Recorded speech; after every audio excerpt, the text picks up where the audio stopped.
میرے حضور کی تو کوئی بہن نہیں تھی، در یتیم ہے، لیکن جب حضرت حلیمہ سعدیہ کے ہاں حضور گئے تو وہاں حضور کی ایک رضائی بہن کا تذکرہ ملتا ہے جو حضور کو لوریاں دیتی تھی، نام شیمہ تھا۔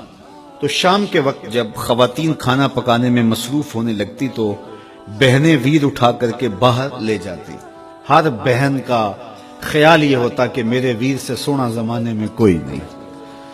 کہتے ہیں خوبصورتی دیکھنے والے کی آنکھ میں ہوتی ہے، جس کے ویر کا رنگ سونا ہوتا تو وہ کہتی رنگ نہیں تو کچھ بھی نہیں ہے، اور جس کے نقوش تیکھے ہوتے تو وہ کہتی کہ رنگ کا کیا ہے، حسن تو نقوش میں ہوتا ہے۔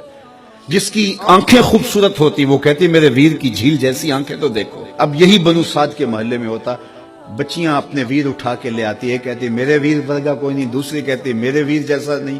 اتنے میں حضرت شیمہ اپنا ویر محمد اٹھا کے لے آتے اور دور سے کہتی نہیں میرا ویر بھی آ گیا، تو سب کے سر جھک جاتے، کہتی نہیں نہیں نہیں شیمہ تیرے ویر کا مقابلہ تو نہیں نا، ہم تو آپس میں بات کر رہی ہیں۔ اور پھر جب کسی بہن کے ویر کو متفقہ طور پہ ساری کہہ دیں کہ تیرا ویر ہی سونا ہے تو پھر اس کا فخر تدیدنی ہو نا، پھر ان کا ذوق آسمان کو چھونے لگتا۔ ابن حشام سیرت کی سب سے پہلی کتاب، اس میں یہ واقعہ لکھا ہے کہ پھر حضرت شیمہ حضور کو اپنی آغوش میں لے کے سمیٹتی اور پھر چومتی اور پھر وہ لوری دیتی، اور وہ لوری کے لفظ بھی لکھے ہیں، ربنا ابک لنا محمدا حتی اراہ یافعا و امردا، اللہ میرے ویر محمد کو سلامت رکھنا۔ آج یہ پالنے میں بچوں کا سردار ہے، کل وہ لمحے آئے جوانوں کا بھی سردار ہو۔ اور پھر جھوم جاتی اور کیا خوشی ان کی دیتنی ہوتی۔ اور پھر وہ منظر بھی آیا کہ حضور علیہ السلام مکے چلے گئے اور یہ جوان ہوئی اور پھر ان کی شادی کسی قبیلے میں ہو گئی۔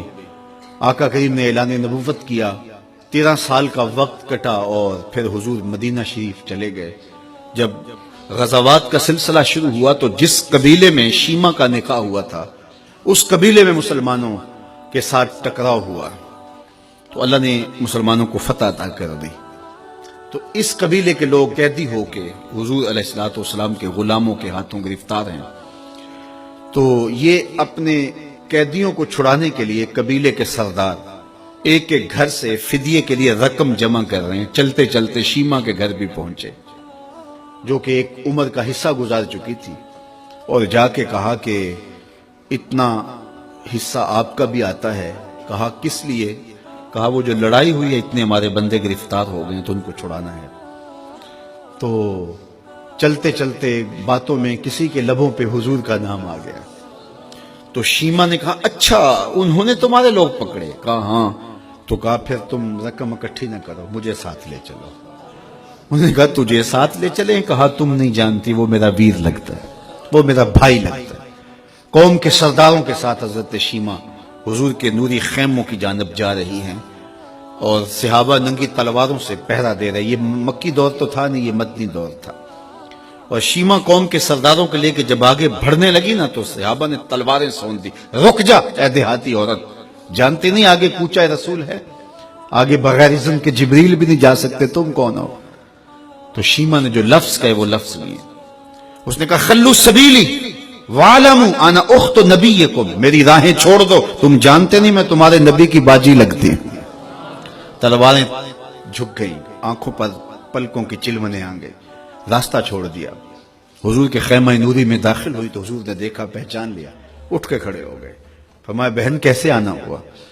آپ کے لوگوں نے ہمارے کچھ بندے پکڑے ہیں، چھڑانے آئی ہیں۔ تو فرمایا بہن تو نے زحمت گوارا کیوں کی؟ تو پیغام بھیج دیتی میں یوں ہی چھوڑ دیتا، لیکن تم آ گئی ہو، اچھا ہوا ملاقات ہوئی۔ پھر حضور نے قیدیوں کو چھوڑنے کا اعلان کیا اور کچھ گھوڑے اور چند جوڑے حضرت شیمہ کو حضور نے تحفے کے طور پہ دیے۔ ویروں کے دروازے پر بہنیں آئیں تو ویر خالی تو موڑا نہیں کرتے، تو حضور نے بہت کچھ عطا کیا اور پھر رخصت کرنے خیمے سے باہر آئے تو صحابہ کی جماعت منتظر تھی۔ فرمایا صحابہ جب میں قیدی چھوڑا کرتا ہوں میری عادت تمہیں معلوم ہے کہ میں پہلے تم سے مشاورت کیا کرتا ہوں، آج ایسا موقع آیا کہ میں تم سے مشاورت بھی نہیں کی اور قیدی بھی چھوڑ دیے۔ کہا جو چاہیں آپ کریں، لیکن کیوں مشاورت نہیں فرمائی؟ حضور اگر ارشاد فرما دیں تو فرمایا اس لیے کہ میرے دروازے پہ میری بہن آ گئی تھی۔ کوئی لاؤ تو صحیح زمانے میں ایسا، کوئی لاؤ تو صحیح زمانے میں یہ جمال اور یہ حسن اور یہ کمال رکھنے والا، تو پھر کیوں نہ ہم اپنی ساری زندگی اس آقا کے نام